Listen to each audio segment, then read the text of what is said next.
Assalamu alaikum, hürmetli televizyon köykçiler. Erik televiziyasiga hoş geldinglar. Bugünkü siyaset meydanı söhbet programımızda Kanada'da yaşap turayotgan, tanılgan yazgıcı ve inkılapçımız G'ulam Osman Zulfikar efendim bilen bazı nazik, mühim temalar hakkında maxsus söhbet edip bardık. Dikkat bilen anlayışlar. Ketellerdeki Uygur yaşlardan izbasar liderlerini terbiyeleşten kandak yolları var. Bunun yolları hadi köp. En yaxşısı üniversitetlerde münasibetli kesipler var. Mesela halkara münasibetler ilmi, siyasi, diplomatiya qatarlıq. Lekin bu iş bizning arzumuzga uygun kelmey qilishi mumkin yoki bizning sharoitimizga uygun kelmey qilishi mumkin. Bunda avvalda o'zlarimiz qisqa va o'rta darajalik kurslarni etish orqali bu tarbiyalashni elib borsak bo'ladi.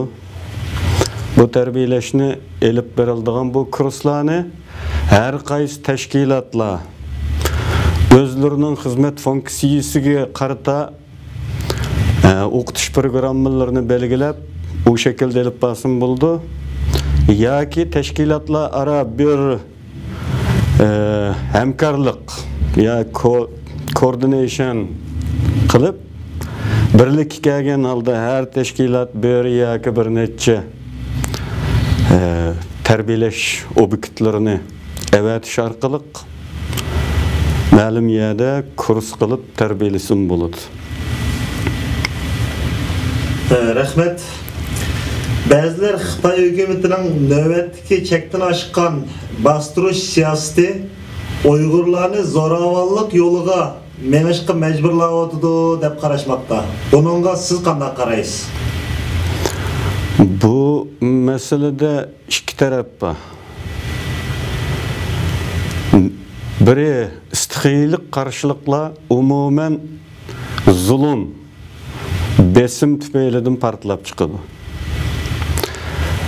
Eğer biz Şarkı Türkistan'daki milli karşılık hareketlerini faqatlı Xitayning zulmü tüpeylidin kelib çıkan istihilik karşılık dep qarasak, o halda Xitaylar zulümni to'xtatsa Uygurlar karşılık qilmaydi degan mesele kelib çıkıdı. Bu o kadar doğru olmaydı. Çünkü bizning maqsadimiz Xitaylar zulm qilmagancha davomlashadigan harakat emas. Bizning nishonimiz, g'oyamiz Sharq Turkiston davlatini mustaqil qilish, tajovuzchi Xitoylarni qo'g'lab chiqarish uchun bo'lardi. Undan keyin bu Xitoy zulm qilsa shiddatlanadi va istihilik tus oladi. Agar Xitoy zulüm qilmasa yoki zulümni azaytgan taqdirdami Sharq Turkiston xalqi o'zining azodlik g'oyasidan hech qachon voz kechmaydi. G'ulam efendim, Türkiye siyasetinde görülgen yakınki özgürlüklerinin Uygur meselesiga ko'rsatgan ta'siri qanday bo'ladi?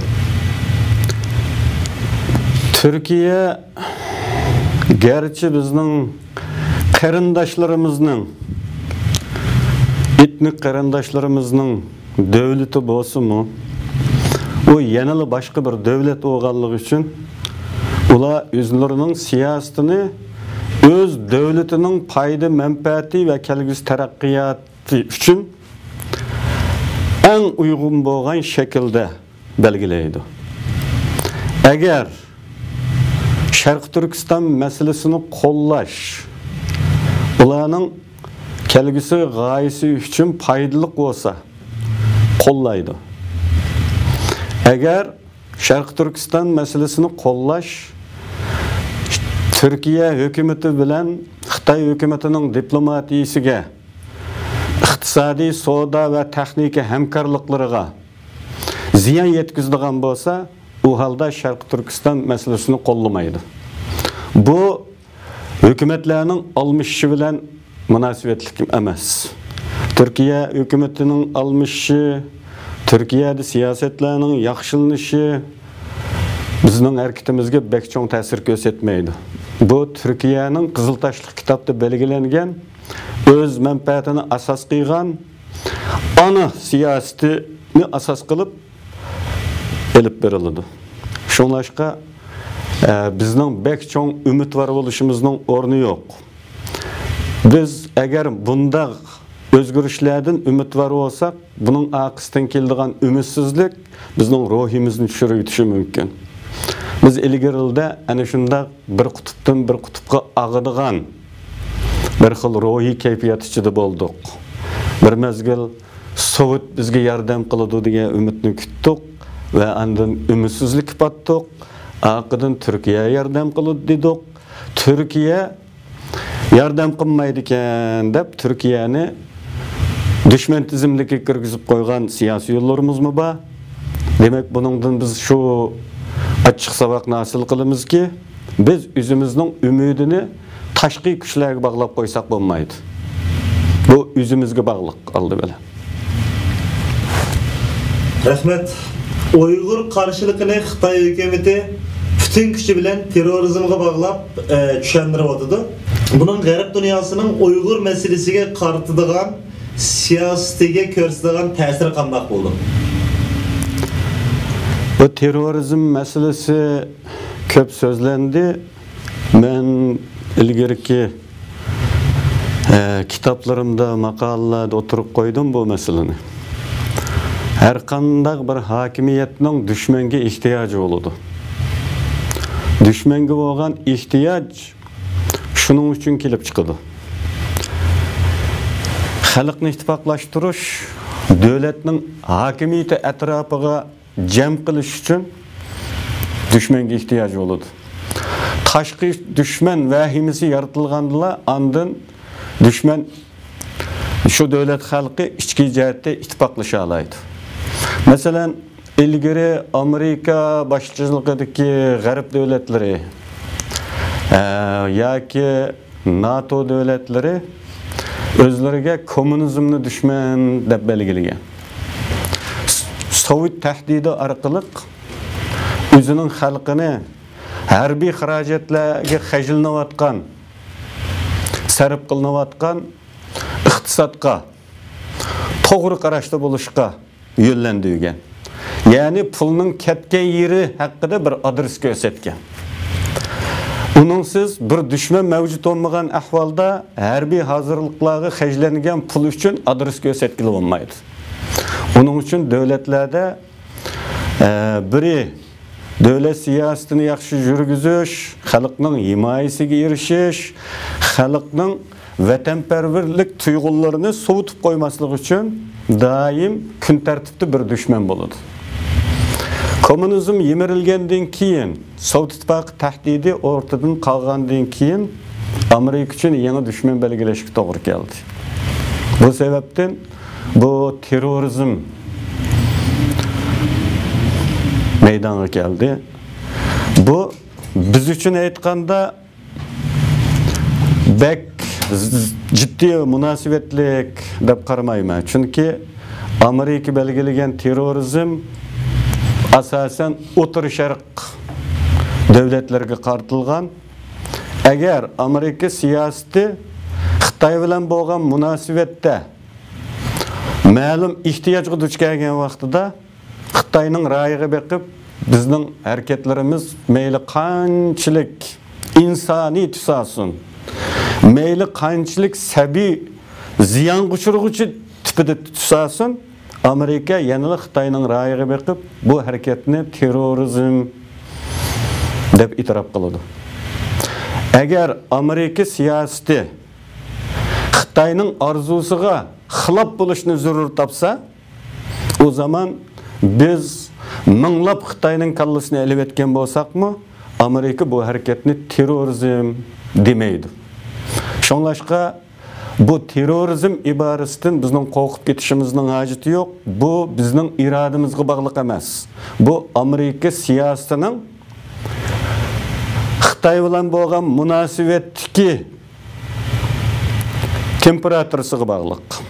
Qashqa Yiğitka Camisining imamı bo'lgan Juma Tayirning Uyg'ur fidokorlari tomonidan o'ldirilişi, Uyg'ur qarshilik harakatining o'z ichidagi xoinlarni oldi bilan tozalashga yuzlanganligining alomatimi? Menimcha unda bo'lishini atayin.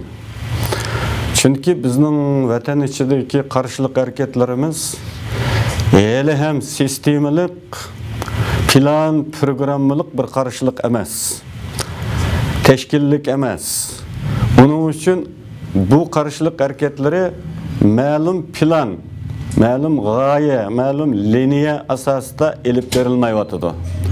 Undaqki ular oldi bilan munofiqlarni tozalaymiz, aqidin Xitoylarga zarb beramiz deydigan bunda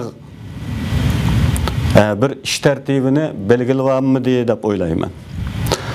Ular kim o'nkasa, qanday bir dushman nishoni o'nkasa va hujum qilish qulaylik bo'lsa, shuning zarb beryotdi. Rahmat G'ulom efendim. Vatandagi ba'zi diniy zotlarning islom dinini burmulab tushuntirishiga qanday qaraysiz? Bu navbatdagi eng jiddiy masalalarning birisi. Har qanday azodlik harakati bo'lsin, har qanday boshqa tipdagi harakat bo'lsin, hatto siyosiy o'zgarish qatorliq umuman hokimiyatni qo'lga keltirish yo'lidagi har qanday qarshilik ma'lum ideologiyani o'ziga asos qilgan bo'ladi. Agar ideologiya to'g'ri bo'lmasa, harakat mag'lubiyatga uchraydi. Bu bir aqalli siyosiy savat. Islom dini yalg'iz e'tiqodimizla bo'lmay, bizning siyosiy programmamizga, bizning ideologiyamizga ta'sir ko'rsatadigan, u bizning tafakkur shaklimizni belgilagan, fikr qilish usulimizni belgilagan, hatto bizning hayot tarzimizni belgilagan bir din. U bizning turmushimizning bulung puchqoqlaridan tortib hamma sohamizga chetiladi. Undan Xitoy buni ba'zilarimizdan yaxshi biladi. Shunga u bizni qalaymiqon qilish uchun, bizning planlarimizni buzish uchun, harakatlarimizni izdan chiqarish uchun, bizni passiv holatga keltirish uchun, bizni biqindilikdan qutulanmaydigan manqurtlarga aylantirish uchun mana shu eng qimmatli yerimizga hujum qilmay qolmaydi. Navbatda vatan ichidagi ba'zi satqun atalmış dini zatlarning islom dinini burmulab tushundirishi ana shu Xitoyning maqsadiga xizmat qilish. İslam dinini burmulash orqali bizning ideologiyamizni qalaymiqon qilish, bizning fikr qilish usulimizga astirtdan hukmron bo'lish va o'z plani bo'yicha fikr qiladigan holatga keltirib qo'yishni maqsad qilyapti. Shundaqla bu qilayotgan, qilmoqchi bo'lgan harakatlarimizni mag'lubiyatga uchiradigan bo'lganligi uchun bizning harakat imkonlarimizni qarshilik niyatlarimizni so'g'ichalashtirishni maqsad qilyapti. Buning uchun bu g'alchi diniy zotlar Xitoylarning ana shu planlariga xizmat qilyapti. Bu navbatda biz diqqat qilishga tegishli eng muhim masalalarning biri. O'sha Sharq Turkiston surgundagi hukumati deb bir hukumat borligini, garchi hukumat yana qo'lda tutib ko'zi ko'ngil bo'lmasa-mu, anglayapti, xalq anglayapmiz. Bu zot qanday hukumat? Nima sababdan bunday bir hukumat qurish ehtiyoji tug'ildi bizning Uyg'urlarga? Bu hukumat qayerda qurilgan va hozir shunday bir hukumat mavjudmi? Siz bu hukumatga qanday qaraysiz? Sharq Turkiston surgundagi hukumati mavjud bir qurilma. Bu bizning siyosiy da'vomizdagi bir zaruriyat. Chunki boshqa har qanday shakldagi tashkilot bizning da'vomizning salmoqini ko'tarolmaydi. Masalan, Uyg'ur qurultiyi deganda u faqat Uyg'urlarning masalasiga aylanib qoladi.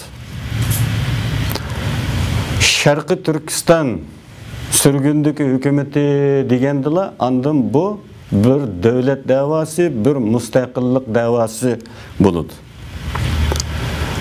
Bu mana shu davanın külümüge, hacmiga ve büyüklüğüge uygun keladigan en mükemmel teşkilat şekli. Şundaqla bu biz kelgüsüde kuradigan devletimizde bo'lishga tegishlik Sharqiy Turkiston hukumati degan resmi hukumatning bugungi kundagi bir simvoli. Bu xuddi cheksiz yaylaq yoki cheksiz o'rmon va yeshillikni yaxshi ko'radigan kishilarning uyda gul o'stirguniga o'xshash. Bu şu an için bu uyda o'stirilgan bir gül.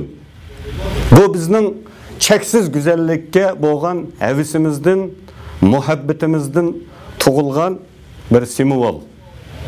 Bugungi kunda bunun hareket imkonlari intayin tar bo'lsa-mu, bunun mavjudligi har qanday boshqa tashkilotning mavjudligidanmi ahamiyatlik.